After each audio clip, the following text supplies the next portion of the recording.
വീട്ടുകാരെയൊക്കെ എതിർത്ത് വിവാഹം കഴിച്ച ഭാര്യ ഭർത്താക്കന്മാരായ സ്വർണയും അനിരുദ്ധിനെയും കാണിച്ചുകൊണ്ടാണ്. സ്വർണയ്ക്ക് സ്വന്തമെന്നോ ബന്ധമെന്നോ പറയാൻ ആരും തന്നെയില്ല. പക്ഷെ അനിരുദ്ധ് അങ്ങനെയല്ല. അനിരുദ്ധിന്റേത് നാട്ടിലെ തന്നെ പേരുകേട്ട വലിയ കുടുംബമാണ്. അതുകൊണ്ട് തന്നെയാണ് വീട്ടുകാരെ എതിർത്ത് വിവാഹം കഴിച്ചതിനാൽ അനിരുദ്ധിന്റെ വീട്ടുകാരെല്ലാവരും ഒഴിവാക്കിയതും. ഈ അനിരുദ്ധ് ഒരു ഡോക്ടറാ. സ്വർണയ്ക്ക് എല്ലാവരും വേണമെന്ന് നല്ല ആഗ്രഹമുണ്ട്. പക്ഷെ അനിരുദ്ധിന്റെ വീട്ടുകാർ അവരോട് മിണ്ടത് പോലുമില്ല. അങ്ങനെയിരിക്കെ ഒരിക്കൽ അനിരുദ്ധിന് കുടുംബത്തിൽ നിന്നും ഒരു ഇൻവിറ്റേഷൻ വരുന്നു. അനിരുദ്ധിന്റെ സഹോദരിയുടെ വിവാഹം ഉറപ്പിച്ചിരിക്കുകയാണ്. ഇൻവിറ്റേഷൻ കിട്ടിയതും അനിരുദ്ധിന് ഒരുപാട് സന്തോഷമാകും. സ്വർണയും കൂട്ടി നാട്ടിലേക്ക് പോവുകയാണ്. അനിരുദ്ധിനെയും സ്വർണയും കൂട്ടിക്കൊണ്ടു പോകുവാനായി എത്തിയത് അനിരുദ്ധിന്റെ സഹോദരനായ ശരത്തായിരുന്നു. ഈ ശരത് ഒരു പോലീസ് ഉദ്യോഗസ്ഥനാണ്. വീട്ടിലേക്ക് എത്തുകയാണ് രണ്ടാളും. ആദ്യമായിട്ടാണ് അനിരുദ്ധിന്റെ വീട്ടിലേക്ക് സ്വർണ എത്തുന്നതും. സ്വർണയെ കാണുന്ന വീട്ടുകാരാണെങ്കിലോ അവളെ തന്നെ നോക്കി നിൽക്കുന്നു. പക്ഷേ ആർക്കും തന്നെ സ്വർണയോട് വലിയ താല്പര്യമൊന്നുമില്ല. മുറപ്രകാരമുള്ള വിവാഹമല്ലല്ലോ നടന്നത്. അനിരുദ്ധിന്റെ അച്ഛനും അമ്മയ്ക്കും സ്വർണയോട് നല്ല വെറുപ്പായിരുന്നു. കുടുംബത്തിൽ നല്ലൊരു കാര്യം നടക്കാൻ പോകുന്നത് കൊണ്ട് മാത്രമാണ് അവരെ എല്ലാവരും ക്ഷണിച്ചത്. എല്ലാവരുടെയും സ്നേഹം പിടിച്ചു വാങ്ങണമെന്നും സ്വർണ തീരുമാനിക്കുന്നു. സ്വർണയെക്കുറിച്ച് ആർക്കും അങ്ങനെ അറിയാത്തത് കൊണ്ട് തന്നെ എല്ലാവരും സ്വർണയെ അടുത്ത് വിളിച്ചിരുത്തി സംസാരിക്കുവാനായും ആരംഭിക്കുന്നു. സ്വർണയോട് അവളുടെ കുടുംബത്തിന്റെ കാര്യമൊക്കെ തിരക്കുമ്പോൾ എനിക്ക് സ്വന്തമെന്നോ ബന്ധമെന്നോ പറയാൻ ആരും തന്നെയില്ല. താനൊരു അനാഥാശ്രമത്തിലാണ് വളർന്നതെന്നും അങ്ങനെയാണ് അനിരുദ്ധിനെ പ്രണയിച്ചതും വിവാഹം കഴിച്ചതുമെന്നൊക്കെ സ്വർണ പറയുന്നു. അത് കേട്ടതോടുകൂടി അവരുടെയൊക്കെ മനസ്സിലെ വെറുപ്പ് കുറച്ചുകൂടി കൂടുകയാണ് ചെയ്യുന്നത്. മാത്രവുമല്ല, അവരാണെങ്കിൽ പേരുകേട്ട കുടുംബമായത് കൊണ്ട് തന്നെ അവൾക്ക് ഈ കുടുംബത്തിന്റെ ചിട്ടകളും കാര്യങ്ങളും ഒക്കെ അറിയാമോ എന്ന് അറിയുവാൻ വേണ്ടിയിട്ട് പൂജകളെ കുറിച്ചും ആഹാരം ഉണ്ടാക്കുന്നതിനെ കുറിച്ചും കുടുംബത്തിലെ കാര്യങ്ങളെ കുറിച്ചും ഒക്കെ ഇന്ന് സംസാരിക്കും. പക്ഷേ സ്വർണയ്ക്ക് അതൊന്നും തന്നെ അറിയത്തില്ല. അനാഥാശ്രമത്തിൽ വളർന്നത് കൊണ്ട് തന്നെ അവൾക്ക് ഫുഡ് ഉണ്ടാക്കുന്നതിനെ കുറിച്ചോ കുടുംബത്തിലെ കാര്യങ്ങളെ കുറിച്ചോ ഒന്നും തന്നെ അവൾക്ക് അറിയത്തേയില്ല. ആ ഒരു കാര്യം കൂടി കേൾക്കുന്നതോടുകൂടി അനിരുദ്ധിന്റെ വീട്ടുകാർക്ക് വീണ്ടും അവളോടുള്ള വെറുപ്പ് കൂടിക്കൂടി വന്നുകൊണ്ടേയിരുന്നു. ഇതെല്ലാം മനസ്സിലാക്കിയ സ്വർണയ്ക്ക് എങ്ങനെയെങ്കിലും അവരുടെയൊക്കെ സ്നേഹം പിടിച്ചു പറ്റണമെന്നും എല്ലാവരും തന്നെ സ്നേഹിക്കണമെന്നും സ്വർണയ്ക്ക് ആഗ്രഹമുണ്ടാകുന്നു. അതിനു വേണ്ടിയിട്ട് എന്ത് വേണമെങ്കിലും ചെയ്യണമെന്നും സ്വർണ തീരുമാനിക്കും. പക്ഷേ ആ ഒരു കുടുംബക്കാരുടെ ചിന്താഗതി ഒരു നല്ലൊരു പെൺകുട്ടി എന്ന് പറഞ്ഞാൽ നന്നായിട്ട് ആഹാരം പാചകം ചെയ്യണം, ദൈവത്തിന് പൂജിക്കണം, വീട്ടിൽ ആരൊക്കെയുണ്ടോ അവർക്കൊക്കെ എന്തൊക്കെ ആവശ്യങ്ങളെന്ന് പറഞ്ഞാലും അതെല്ലാം നടത്തി കൊടുക്കണം. അതാണ് ഒരു കുടുംബത്തിൽ പിറന്ന പെൺകുട്ടിക്കായിട്ട് അവർ കണക്കാക്കി വെച്ചിരിക്കുന്നത്. പക്ഷേ ആഹാരം പാചകം ചെയ്യാനൊന്നും സ്വർണ്ണയ്ക്ക് അറിയത്തേയില്ലല്ലോ. സ്വർണ്ണ അതൊക്കെ പഠിക്കണമെന്നും ഒക്കെ തീരുമാനിക്കുന്നു. എല്ലാവരും എന്തൊക്കെ ചെയ്യുന്നു അതെല്ലാം കണ്ടു പഠിക്കുകയും ഒക്കെ സ്വർണ്ണ ചെയ്യുന്നുണ്ട്. ഒന്നും വിട്ടുകൊടുക്കാൻ തയ്യാറാകാത്ത സ്വർണ്ണ വീട്ടുകാർ എന്തൊക്കെ ചെയ്യുന്നു അതൊക്കെ നോക്കി പഠിക്കുകയാണ്. രാവിലെ എല്ലാവരും എഴുന്നേറ്റ് ഉടനെ തന്നെ പൂജ നടത്തും. പക്ഷേ പൂജ നടത്താനൊന്നും സ്വർണ്ണയ്ക്ക് അറിയത്തില്ല. സ്വർണ്ണയോട് തുളസിമാലയൊക്കെ എടുത്തു കൊണ്ടുവരുവാനായിട്ട് പറയുന്ന സമയത്തും സ്വർണ്ണയ്ക്ക് ഇതൊക്കെ എവിടെ ഇരിക്കുന്നെന്നോ എങ്ങനെ ചെയ്യുമെന്നോ എന്നൊന്നും തന്നെ അറിയത്തില്ല. മാത്രവുമല്ല, കുടുംബത്തിലെ വിവാഹം കഴിഞ്ഞ സ്ത്രീകളെല്ലാം പൂജ കഴിഞ്ഞ ഉടനെ തന്നെ താലിമാലയിൽ കുങ്കുമം വെക്കുന്നത് പതിവാണ്. എല്ലാവരും കുങ്കുമം വെക്കുവാനായിട്ട് താലിമാല എടുക്കുന്നു. പക്ഷെ സ്വർണ്ണയുടെ താലിമാല മാത്രം കാണുന്നില്ല. അവൾ ബെഡ്റൂമിൽ ഊരി വെച്ചിരിക്കുകയാണ്. അതും കൂടി ആയപ്പോഴോ വീട്ടുകാർക്ക് വീണ്ടും അവളോട് ദേഷ്യമായി. അയ്യോ, ഇതെല്ലാം മറികടന്ന് ഞാൻ എങ്ങനെ അവരുടെ മനസ്സിൽ ഇടം പിടിക്കുക എന്ന ടെൻഷനായിരുന്നു സ്വർണ്ണയ്ക്ക്. എന്നാൽ അവിടെ സ്വർണ്ണയ്ക്ക് ഭീഷണിയായത് മറ്റൊരാളായിരുന്നു. അത് മറ്റാരുമല്ല, രണ്ടാമത്തെ മരുമകളായ അനസൂയ. അതായത് അനിരുദ്ധിന്റെ സഹോദരനായ ശരത്തിന്റെ ഭാര്യ. അനിരുദ്ധ് സ്വർണ്ണയുമായി ഒളിച്ചോടി പോയതിൽ പിന്നെ അവിടെ നടന്ന മുറപ്രകാരം നടന്നൊരു വിവാഹമായിരുന്നു ശരതിന്റേത്. വീട്ടുകാരെല്ലാവരും ചേർന്ന് ആലോചിച്ചാണ് അനസൂയയുമായിട്ടുള്ള വിവാഹം നടത്തിയതും. അതുകൊണ്ട് തന്നെ രണ്ടാമത്തെ മരുമകളായ അനസൂയെ എല്ലാവർക്കും ഒരുപാട് ഇഷ്ടമാണ്. ഒരുപാട് നാളുകളായ ഒരു കുടുംബത്തിൽ നിൽക്കുന്നത് കൊണ്ട് തന്നെ അനസൂയയ്ക്ക് കുടുംബത്തിലെ കാര്യങ്ങളെല്ലാം നന്നായിട്ട് അറിയാം. അവൾക്ക് പൂജ ചെയ്യാൻ അറിയാം, കുക്ക് ചെയ്യാൻ അറിയാം, ഓരോരുത്തർക്ക് എന്തൊക്കെ ആവശ്യങ്ങളുണ്ടോ അതൊക്കെ നടത്തി കൊടുക്കുവാനായിട്ടും അനസൂയയ്ക്ക് അറിയാം. വീട്ടിലുള്ള എല്ലാവരെയും നന്നായിട്ട് അവൾ കെയർ ചെയ്യുകയും ചെയ്യും. പക്ഷേ സ്വർണ്ണയ്ക്കോ കുക്കിംഗ് അറിയില്ല, പൂജ ചെയ്യാൻ അറിയില്ല, ഒന്നും തന്നെ അറിയത്തില്ല. അതുകൊണ്ട് തന്നെ എല്ലാവരെയും ഇംപ്രസ് ചെയ്യുവാനായിട്ട് എല്ലാം സ്വന്തമായി ചെയ്യുവാനായിട്ടും സ്വർണ്ണ തീരുമാനിക്കും. പക്ഷെ അനസൂയാണെങ്കിലോ സ്വർണ്ണ എല്ലാവർക്കും മുന്നിൽ അപമാനിക്കാനായിട്ട് നന്നായിട്ട് കുക്ക് ചെയ്യും, പൂജ ചെയ്യും, എല്ലാം ചെയ്യും. ഇതൊന്നും അറിയാതെ സ്വർണ്ണ ട്രൈ ചെയ്ത് പണി കിട്ടിയ അവസ്ഥയിലിരിക്കുകയാണ്. ഒരു ഘട്ടത്തിൽ നന്നായിട്ട് ഫുഡ് ഉണ്ടാക്കുവാനായിട്ട് സ്വർണ്ണ നേരെ തന്റെ കൂട്ടുകാരിയെ വിളിക്കുന്നു. അവൾ നന്നായിട്ട് ഫുഡൊക്കെ ഉണ്ടാക്കും. നീ എന്നെ ഒന്ന് സഹായിക്കുമോ? ഞാൻ നിന്റെ ബെസ്റ്റ് ഫ്രണ്ട് അല്ലേ? എനിക്കിപ്പോഴാണ് ഒരു ഫാമിലി കിട്ടിയിരിക്കുന്നത്. അത് നല്ലൊരു ഫാമിലിയാ.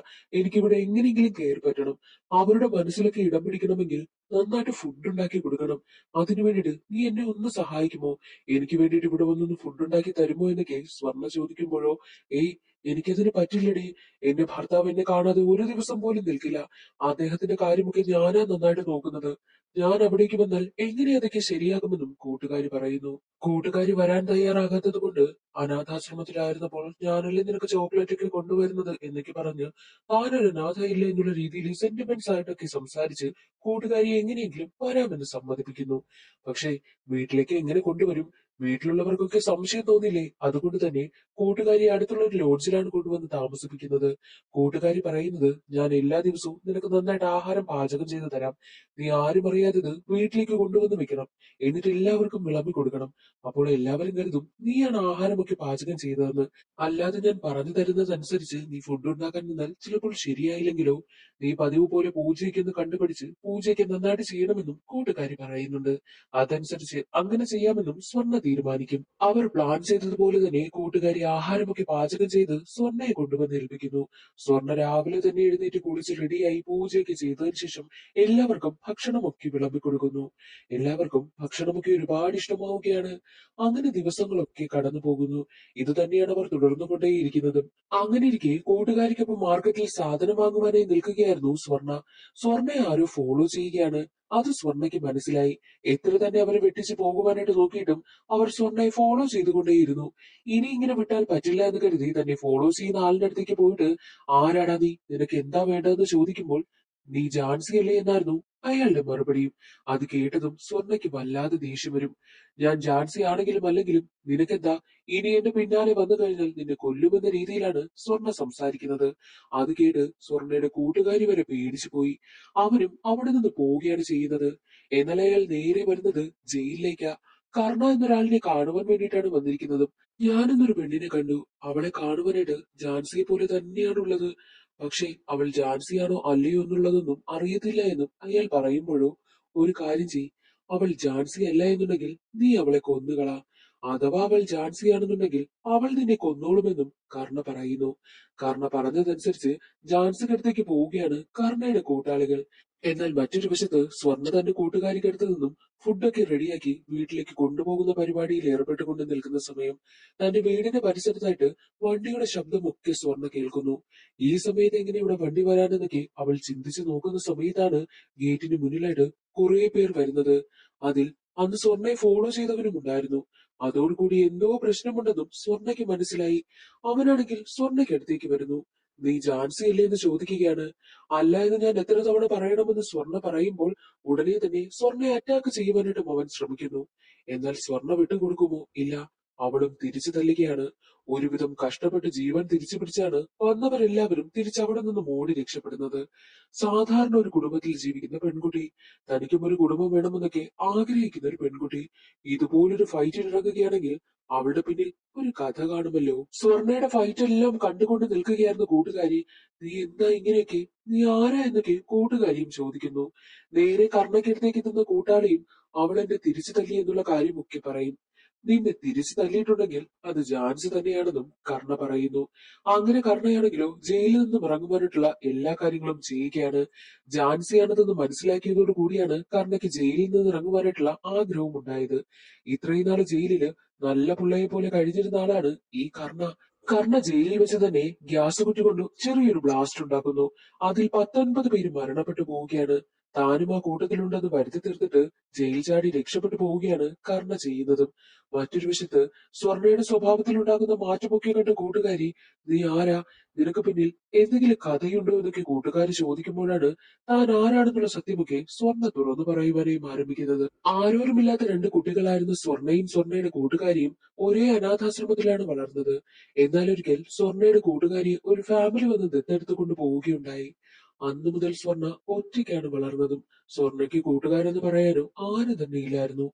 എന്നാൽ ആ ഒരു ഓർഫനേജിന്റെ ഹെഡാണെങ്കിൽ പിള്ളേരെന്ന് പോലും നോക്കാതെ അവരോടൊക്കെ മോശമായിട്ടാണ് പെരുമാറുന്നത്.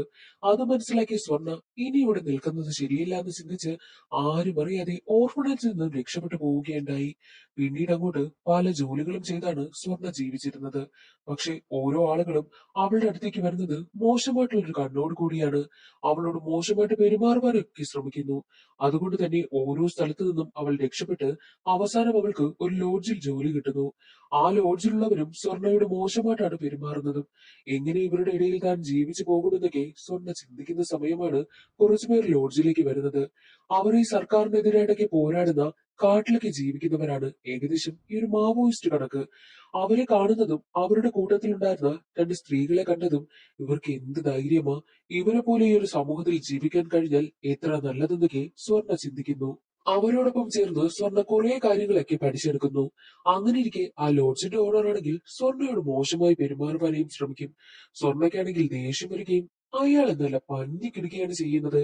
വീണ്ടും ആ ഒരു ലോഡ്ജിൽ നിന്നും രക്ഷപ്പെട്ട് അവൾ നേരെ എത്തുന്നത് ആ ഒരു ഗ്യാങ്ങിനൊപ്പം കാട്ടിലേക്ക്. ആ ഒരു ഗ്യാങ്ങിന്റെ ഹെഡാണ് ദേ ഇപ്പോൾ ജയിലിൽ കിടക്കുന്ന കർണ.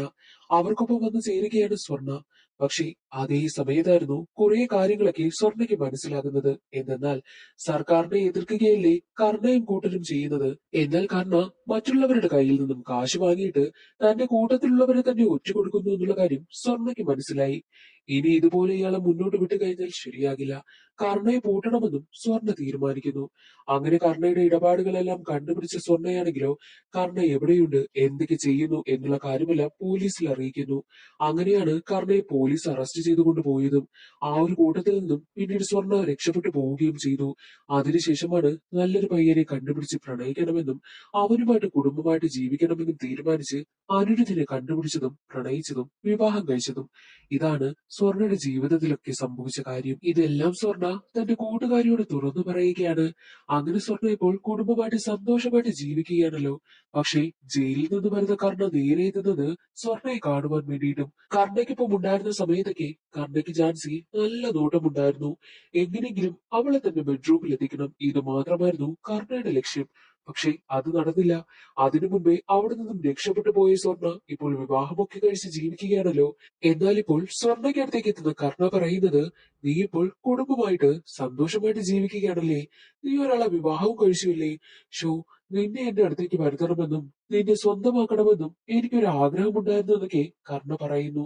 അത് കേൾക്കുന്നതും സ്വർണയ്ക്ക് വല്ലാതെ ദേഷ്യം വരികയാണ്. അവരുടെ കൂട്ടത്തിൽ ഉണ്ടായിരുന്നപ്പോൾ തന്നെ കർണയ്ക്ക് എങ്ങനെയെങ്കിലും സ്വർണയൊന്ന് തന്റെ ബെഡ്റൂമിൽ എത്തിക്കണമെന്ന് മോഹമുണ്ടായിരുന്നല്ലോ. ഇതെല്ലാം സ്വർണയ്ക്കും മനസ്സിലായിട്ടുണ്ട്. കർണ പറയുന്നതെല്ലാം കേൾക്കുന്ന സ്വർണയുടെ മറുപടി, ദേ നോക്ക് കർണ, നിന്നെ ഒറ്റിക്കൊടുത്തതൊക്കെ ഞാൻ തന്നെ. പക്ഷെ അതെല്ലാം കഴിഞ്ഞു. ഞാനിപ്പോൾ വിവാഹം കഴിച്ച് നല്ല സന്തോഷമായിട്ട് ജീവിക്കുന്ന ഒരാളാണ്. എന്നെ വെറുതെ വിടണമെന്നും സ്വർണ പറയുന്നു. അത് കേൾക്കുന്ന കർണ, ഓക്കെ ശരി, നിന്നെ വെറുതെ വിടാമെന്ന് പറയും. പക്ഷേ അങ്ങനെ പറഞ്ഞെങ്കിലും അവളെ വെറുതെ വിടുവാനായിട്ട് കർണ തീരുമാനിച്ചിരുന്നില്ല. കർണയുടെ മനസ്സിൽ എങ്ങനെയെങ്കിലും സ്വർണയെ സ്വന്തമാക്കണം, അത് മാത്രമായിരുന്നു. അവളെ എങ്ങനെയെങ്കിലും ടോർച്ചർ ചെയ്യണമെന്നും കർണ തീരുമാനിക്കുന്നു. മാത്രവുമല്ല ഒരു കാര്യം കൂടി കർണ സ്വർണയെ ഭീഷണിപ്പെടുത്തുന്നുണ്ട്. നിന്റെ കുടുംബത്തിലുള്ള ആർക്കെങ്കിലും എന്തെങ്കിലും സംഭവിച്ചാൽ നീ സ്വർണയായിരിക്കുമോ അതോ ജാൻസിയായി പ്രതികരിക്കുമോ എന്നൊക്കെ ചോദിക്കുന്നു. തന്റെ കുടുംബത്തിനുമേൽ എന്തോ കാര്യം ചെയ്യുവാനായിട്ട് കർണയ്ക്ക് പ്ലാൻ ഉണ്ട് എന്നുള്ള കാര്യം സ്വർണയ്ക്ക് മനസ്സിലായി. എന്നാൽ മറ്റൊരു വശത്ത് അനിരുദ്ധിന്റെ അച്ഛനെ കാണിക്കുകയാണ്. അനിരുദ്ധിന്റെ അച്ഛനാണെങ്കിലോ പഴയ MLA മാറ്റി പുതിയ MLA കൊണ്ടുവരുവാൻ വേണ്ടിയിട്ടുള്ള പ്ലാൻ ഒക്കെ ചെയ്യുന്നു. ഒരുപാട് അഴിമതിയൊക്കെ ചെയ്തതിന്റെ തെളിവുകളെല്ലാം അനിരുദ്ധിന്റെ അച്ഛന്റെ കൈവശമുണ്ട്. എവിഡൻസ് ആയിട്ട് എല്ലാം കളക്ട് ചെയ്ത് വെച്ചിരിക്കുകയാണ്. അതെല്ലാം ഇപ്പോൾ പഴയ MLAക്ക് നന്നായിട്ട് അറിയാം. CM ആണെങ്കിൽ ആ നാട്ടിലേക്ക് വരികയാണ്. CM വരുന്ന ദിവസം തന്നെ ഈ ഒരു കാര്യം CM-നെ അവതരിപ്പിച്ച ശേഷം പഴയ MLA മാറ്റിയിട്ട് പുതിയ MLA കൊണ്ടുവരണം. അതാണ് അനിരുദ്ധിന്റെ അച്ഛന്റെ പ്ലാൻ. ഇതെല്ലാം പഴയ MLA മനസ്സിലാക്കുന്നു. പഴയ MLA നേരെ ചെല്ലുന്നത് കർണയുടെ അടുത്തേക്കാണ്. ഈ കാര്യങ്ങളെല്ലാം കർണയോട് തുറന്നു പറയുന്നു. നിങ്ങൾക്ക് ഇപ്പോൾ എന്താ വേണ്ടത്? CM വരുന്ന ദിവസം ഈ ഒരു കാര്യങ്ങളെല്ലാം പുറത്തു വരരുത്. അത് മാത്രമല്ലേ, അത് ഞാൻ നോക്കിക്കോളാം. പകരം നിങ്ങളുടെ കുറച്ച് ആളുകളെ എന്റെ അടുത്തേക്ക് വിട്ടുതരണമെന്നുള്ള കാര്യവും കർണ ആവശ്യപ്പെടുന്നു. അടുത്ത ദിവസം CM വരികയാണ്. CM-നെ കാണുവാൻ വേണ്ടിയിട്ട് അനിരുദ്ധിന്റെ അച്ഛൻ എവിഡൻസുമായിട്ടൊക്കെ പോകുന്നു. എന്നാൽ ഇത് സ്വർണ കാണുന്നുണ്ട്. മാത്രമല്ല സ്വർണയ്ക്ക് കർണയെ നല്ല സംശയമുണ്ടല്ലോ. കർണയും ഈ ഒരു പ്രശ്നത്തിൽ ഇൻവോൾവ് ആയിട്ടുണ്ടോ എന്ന സംശയം സ്വർണയ്ക്ക് ഉണ്ടാകുന്നു. അവൾ വിചാരിച്ചതുപോലെ തന്നെ കർണ കർണയാണെങ്കിലോ അനിരുദ്ധിന്റെ അച്ഛനെ കൊല്ലുവാൻ വേണ്ടിയിട്ട് ആളിനെയൊക്കെ സെറ്റ് ചെയ്ത് വെച്ചിരിക്കുകയാണ്. CM എത്തുന്ന ഫംഗ്ഷൻ നടക്കുന്നുണ്ട്. എന്നാൽ അവിടേക്ക് സ്വർണ്ണ എത്തും. ഒരു ബസ്സിനുള്ളിലായിട്ടാണ് കർണ സെറ്റ് ചെയ്ത ആളുകളൊക്കെ ഇരിക്കുന്നത്. ബസ്സിലേക്ക് കയറിയ സ്വർണ്ണ പറയുന്നത്, എന്റെ അമ്മായിയച്ഛന് നിങ്ങൾ കാരണം എന്തെങ്കിലും സംഭവിച്ചാൽ ഈ ബസ്സിലുള്ള ഒരെണ്ണം പോലും ജീവനോട് കൂടി പോകില്ല എന്ന് സ്വർണ്ണ പറയുന്നു. എന്നാൽ ആ ബസ്സിലുണ്ടായിരുന്ന ഗുണ്ടകൾ എല്ലാവരും സ്വർണ്ണയെ അറ്റാക്ക് ചെയ്യുവാൻ വേണ്ടിയിട്ട് വരികയാണ്. എന്നാൽ സ്വർണ്ണ അവരെ തിരിച്ചു തല്ലുന്നു. അതിനു മുൻപായിട്ട് ബസ് ഡ്രൈവറോട് പറയുന്നുണ്ട്, ഒരു സ്റ്റോപ്പിൽ പോലും നിർത്തരുത്, ബസ് എടുക്കണമെന്ന്. അതുപോലെ തന്നെ അയാൾ ബസ് മുന്നോട്ടെടുക്കുന്നു. ബസ്സിലുണ്ടായിരുന്ന ഓരോരുത്തരെയും അടിച്ച് ചിതറിക്കുകയാണ് ചെയ്യുന്നത്. കർണയ്ക്കൊപ്പം കുറച്ചുനാൾ ഉണ്ടായിരുന്നത് കൊണ്ട് തന്നെയാണ് കർണയുടെ പ്ലാൻ എന്താണെന്നുള്ള കാര്യം സ്വർണ്ണയ്ക്ക് മുൻപേ മനസ്സിലായതും. അങ്ങനെ സ്വർണ്ണ തന്റെ വീട്ടിലേക്ക് എത്തുന്നു. കല്യാണ ഒരുക്കങ്ങളൊക്കെ നടക്കുകയാണ്. അവിടേക്ക് ക്ഷണിക്കപ്പെടാത്ത അതിഥിയെ പോലെ കർണ കടന്നു വരും. ഞാൻ സ്വർണ്ണയുടെ മാമനാണെന്നാണ് കർണ കള്ളം പറയുന്നത്.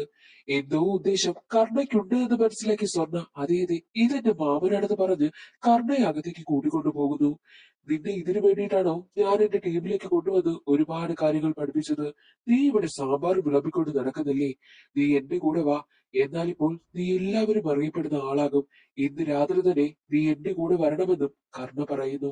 പക്ഷെ അത് കേൾക്കുവാനായിട്ട് സ്വർണ്ണ കൂട്ടാക്കുന്നില്ല. അങ്ങനെയാണെങ്കിൽ ഇന്ന് രാത്രി എന്റെ ആളുകൾ ഇവിടെ വരും. നീ എനിക്കിപ്പോ വന്നില്ല എന്നുണ്ടെങ്കിൽ ഈ വീട്ടിലുള്ള ഒരെണ്ണം പോലും ജീവനോട് കൂടി കാണില്ല. എല്ലാത്തിനെയും ഞാൻ കൊല്ലുമെന്നും കർണ വിരട്ടുന്നു. കുടുംബത്തിലുള്ളവർക്ക് കർണയിൽ ഒരു പ്രശ്നം വരാൻ പോവുകയാണെന്ന് മനസ്സിലാക്കിയ സ്വർണ്ണ നേരെ പോകുന്നത് തന്റെ ഭർത്താവായ അനിരുദ്ധിന്റെ അടുത്തേക്കാണ്. എല്ലാ കാര്യങ്ങളും അനിരുദ്ധിനോട് തുറന്നു പറയുന്നു. താൻ എത്ര നാൾ ആ ഒരു ടീമിലുണ്ടായിരുന്നുവെന്നും എന്തൊക്കെയാണ് അവിടെ ചെയ്തതെന്നും എന്നാണ് ആ ഒരു ടീമിൽ നിന്നും പിരിഞ്ഞു നിന്നുമുള്ള കാര്യമൊക്കെ അവൾ തുറന്നു പറയുന്നു. മാത്രവുമല്ല കർണ ഇങ്ങനെയൊക്കെ പറഞ്ഞിട്ടുണ്ടെന്നും കർണ കാരണം കുടുംബത്തിനൊരു പ്രശ്നം വരുമെന്നുമുള്ള കാര്യമൊക്കെ സ്വർണ്ണ സൂചിപ്പിക്കുന്നു. അനിരുദ്ധിനോട് മാത്രമല്ല സ്വർണ്ണ ഈ കാര്യങ്ങളൊക്കെ പറഞ്ഞത്, വീട്ടിലുള്ള എല്ലാവരോടും ഈ കാര്യങ്ങളൊക്കെ അവതരിപ്പിക്കുകയാണ്. എന്നാൽ വീട്ടുകാർക്ക് എല്ലാവർക്കും അത് കേട്ടതോടുകൂടി വല്ലാതെ ദേഷ്യം വരുന്നു. നീ ഇങ്ങനെ ഒരാളായിരുന്നു എന്നുള്ള കാര്യം ഞങ്ങൾ അറിഞ്ഞില്ല. നീ കാരണം ഈ ഒരു കുടുംബത്തിന് പ്രശ്നം വരാൻ പോവുകയാണെന്ന് പറഞ്ഞ് എല്ലാവരും അവളെ കുറ്റപ്പെടുത്തുകയാണ് ചെയ്തത്. പക്ഷെ അത്രയും പേരും കുറ്റപ്പെടുത്തുമ്പോഴും അനിരുദ്ധിന്റെ അച്ഛൻ മാത്രം സ്വർണ്ണയെ സപ്പോർട്ട് ചെയ്യുന്നു. ഞാൻ രാഷ്ട്രീയത്തിലൊക്കെ ഉള്ളത് കൊണ്ട് കുടുംബത്തിന് ഒരുപാട് പ്രശ്നമുണ്ടായിട്ടുണ്ട്. പക്ഷെ നിങ്ങൾ ആരും തന്നെ എന്നോട് ദേഷ്യം കാണിച്ചിട്ടില്ല, വെറുപ്പ് കാണിച്ചിട്ടില്ല. കാരണം ഈ ഒരു കുടുംബത്തിലെ അംഗമാണ് ഞാൻ. അതുകൊണ്ടാണ് നിങ്ങൾ എന്നോട് ക്ഷമിച്ചത്. അതുപോലെ തന്നെ നമ്മുടെ കുടുംബത്തിലെ അംഗമാണ് സ്വർണ്ണയും. അവളെ നമ്മൾ കൂടെ നിർത്തണമെന്നുമൊക്കെ അനിരുദ്ധിന്റെ അച്ഛൻ പറയുന്നു. അത് കേൾക്കുന്ന സ്വർണ്ണയ്ക്ക് ഒരുപാട് സന്തോഷമാവുകയാണ്. ഒരുപാട് പേർ സ്വർണ്ണയെ ഒറ്റപ്പെടുത്തിയപ്പോഴും ദേ ഇപ്പോൾ അവൾക്ക് താങ്ങായി തണലായി വന്നത് അനിരുദ്ധിന്റെ അച്ഛൻ മാത്രമാണ്. അനിരുദ്ധിന്റെ അച്ഛൻ പറയുന്നതോടുകൂടി വീട്ടിലുള്ള എല്ലാവരും സ്വർണ്ണയെ സപ്പോർട്ട് ചെയ്യുവാനായും തീരുമാനിച്ചു. നീയും ഞങ്ങളുടെ കുടുംബത്തിലെ അംഗമാണ്. ഇനി നിനക്ക് എന്ത് സംഭവിച്ചാലും നിനക്കൊപ്പം ഞങ്ങളുമുണ്ടെന്നും കുടുംബത്തിലുള്ള എല്ലാവരും പറയുന്നു. അന്നേ ദിവസം രാത്രി കർണയുടെ കൂടെ ഒരുപാട് പേരെത്തുകയാണ്. അതും പഴയ MLA-യുടെ ആളുകൾ. കർണ പുറത്തു നിന്നിട്ട് തന്റെ കൂട്ടാളികളെ എല്ലാവരെയും അകത്തേക്ക് പറഞ്ഞു വിടുന്നു. എന്നാൽ അകത്ത് സ്വർണയും സ്വർണയുടെ കുടുംബക്കാരും അവരോട് പോരാടുവാനായിട്ടും റെഡിയായി നിൽക്കുകയാണ്. അകത്തേക്ക് വരുന്ന ഗുണ്ടകൾക്കൊപ്പം വലിയ ഫൈറ്റ് തന്നെ നടക്കുന്നു. എല്ലാവരും പോരാടി പിടിച്ചു നിൽക്കുവാനായിട്ട് ശ്രമിക്കുകയാണ്. എന്നാൽ ഒരു ഘട്ടത്തിൽ സ്വർണയുടെ അമ്മായിയച്ഛനെ ഒരുത്തൻ കത്തി കൊണ്ട് കുത്തുന്നു. മാത്രമല്ല ശരത്തിനെ ഷൂട്ട് ചെയ്യുകയും ചെയ്യുകയാണ്. അത് കാണുന്നതോടുകൂടി സ്വർണ്ണയ്ക്ക് ആകെ സങ്കടം. തനിക്ക് വേണ്ടിയിട്ടാണല്ലോ അവർ ഇങ്ങനെയൊക്കെ പ്രശ്നങ്ങൾ അനുഭവിക്കുന്നത് എന്ന് ചിന്തിച്ച സ്വർണ്ണ എല്ലാവരോടും ഒറ്റയ്ക്ക് പോരാടുവാനായും തീരുമാനിക്കുന്നു. തന്റെ വീട്ടിലുള്ള എല്ലാവരെയും പുറത്തേക്ക് ഇറങ്ങുവാനായിട്ടാണ് അവൾ ആവശ്യപ്പെടുന്നത്. നിന്നെ എങ്ങനെ ഒറ്റയ്ക്കാക്കിയിട്ട് നിങ്ങൾ പോകുമെന്നൊക്കെ വീട്ടുകാർ ചോദിക്കുമ്പോൾ ഞാനിതെല്ലാം നോക്കിക്കൊള്ളാം, നിങ്ങൾ സേഫ് ആയിട്ട് പുറത്തേക്ക് പോകുവാനായിട്ടാണ് സ്വർണ്ണ ആവശ്യപ്പെടുന്നത്. അതനുസരിച്ച് എല്ലാവരും പുറത്തേക്ക് പോകുന്നു.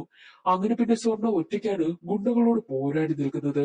വലിയ ഫൈറ്റ് തന്നെ നടക്കും. ആ ഫൈറ്റിൽ സ്വർണ്ണ എല്ലാവരെയും അടിച്ച് തകർക്കുന്നു. എന്നാൽ ഇത് മനസ്സിലാക്കിയ കർണ ഇനി ഇങ്ങനെ വിട്ടാൽ പറ്റില്ല. താൻ അകത്തേക്ക് പോകാമെന്നും തീരുമാനിച്ച് അകത്തേക്ക് കടക്കുകയാണ് കർണ. പിന്നീട് അങ്ങോട്ട് അവർ രണ്ടുപേരും തമ്മിലുള്ള ഫൈറ്റാണ് നടക്കുന്നത്. പക്ഷേ ഇത്രയും നേരം കർണയുടെ കൂട്ടാളികൾക്കൊപ്പം പോരാടി നിന്നതുപോലെ സ്വർണ്ണയ്ക്ക് കർണയ്ക്കൊപ്പം പോരാടി നിൽക്കാൻ കഴിഞ്ഞില്ല. രണ്ടുപേരും തമ്മിലുള്ള വലിയ ഫൈറ്റിനൊടുവിൽ സ്വർണ്ണയെ ഒരുപാട് അവശയാക്കുകയാണ് കർണ ചെയ്യുന്നത്. എന്നാൽ അടികൊണ്ട് അവശയായ സ്വർണ്ണ തന്റെ കയ്യിൽ കിട്ടിയ കത്തികൊണ്ട് കർണയ്ക്ക് ഇട്ടൊരെണ്ണം കൊടുത്തു. അതോടുകൂടി കർണ തളർന്നു വീഴുകയാണ്. എന്നാൽ അതേസമയം കർണയുടെ കയ്യിൽ ഒരു തോക്കുമുണ്ട്. അതുപയോഗിച്ച് സ്വർണ്ണയെ ഷൂട്ട് ചെയ്യുകയാണ് ചെയ്യുന്നത്. സ്വർണ്ണയുടെ വയറ്റിൽ വെടിയേൽക്കുകയും ചെയ്തു. സ്വർണ്ണയും തളർന്ന് താഴെ വീഴുകയാണ്. ഞാൻ നിന്നോട് അപ്പോഴേ പറഞ്ഞില്ലേ, നമുക്ക് രണ്ടുപേർക്കും ഒരുമിച്ച് ജീവിക്കാമെന്ന്. അങ്ങനെയാണെങ്കിൽ ഇതൊന്നും സംഭവിക്കൂലായിരുന്നല്ലോ. ദേ ഇപ്പോൾ ഒരുമിച്ച് ജീവിക്കാൻ കഴിഞ്ഞില്ല, ഒരുമിച്ച് മരിക്കാൻ പോവുകയാണെന്ന് കർണ പറയും. എന്നാൽ അത് കേൾക്കുന്ന സ്വർണ, ഞാൻ മരിച്ചു കഴിഞ്ഞാൽ എനിക്ക് വേണ്ടിയിട്ട് കരയാനായിട്ട് എന്റെ കുടുംബക്കാരുണ്ട്, എനിക്ക് എന്റെ പ്രിയപ്പെട്ട ഭർത്താവുണ്ട്. എന്നാൽ നീ മരിച്ചാൽ നിനക്ക് വേണ്ടിയിട്ട് കരയാൻ ആരെങ്കിലും ഉണ്ടോ എന്ന് സ്വർണ ചോദിക്കും. അത് കേൾക്കുന്നതും കർണ ഒരു നിമിഷം ആ ഒരു കാര്യമെല്ലാം ആലോചിച്ച് സങ്കടപ്പെടുകയാണ്. അങ്ങനെ കർണയും അവിടെ വെച്ച് മരണപ്പെട്ടു പോകുന്നു. സ്വർണ ജീവന് വേണ്ടിയിട്ട് പോരാടുകയാണ്. ആ ഒരു സീൻ അവിടെ കട്ടായി. അനിരുദ്ധിന്റെ സഹോദരിയുടെ വിവാഹ ചടങ്ങെല്ലാം നടക്കുന്നു. വിവാഹമൊക്കെ മംഗളകരമായിട്ട് കഴിയുകയാണ്. വിവാഹം കഴിഞ്ഞ അനിരുദ്ധിന്റെ സഹോദരി നേരെ അവരുടെ തുളസി ചെടിക്ക് മുന്നിലേക്ക് എത്തുന്നു. എന്നിട്ട് അവർ പതിവായിട്ട് മംഗളം പാടാറുണ്ട്. ആ ഒരു മംഗളമൊക്കെ അവിടെ നിന്ന് പാടുകയാണ്. അതേ സമയമായിരുന്നു അവിടേക്ക് നമ്മുടെ സ്വർണ്ണ വരുന്നത്. സ്വർണ്ണയ്ക്ക് ദേ ഇപ്പോൾ ജീവനും ജീവിതവും ഒക്കെ തിരികെ കിട്ടിയിരിക്കുകയാണ്. സ്വർണ്ണയും വന്ന് മംഗളം പാടുന്നു. ഇതൊക്കെ നീ എങ്ങനെ പഠിച്ചു എന്ന് ചോദിക്കുമ്പോൾ അതൊക്കെ ഞാൻ ഇതിനിടയിൽ പഠിച്ചു എന്നും സ്വർണ്ണ പറയുന്നു. അങ്ങനെ സ്വർണ്ണയെ ആ ഒരു കുടുംബത്തിലെ അംഗമായിട്ട് അവർ എല്ലാം സ്വീകരിച്ചിരിക്കുകയാണ്. ആ ഒരു കുടുംബത്തിലെ തങ്കമെന്ന് വേണമെങ്കിൽ സ്വർണ്ണ ഇപ്പോൾ പറയാം. എല്ലാവർക്കും അവളെ ഒരുപാട് ഇഷ്ടമാണ്. അതോടുകൂടി മാ ഇണ്ടി ബംഗാരം എന്ന തെലുങ്ക് സിനിമയുടെ കഥ അവിടെ അവസാനിക്കുന്നു.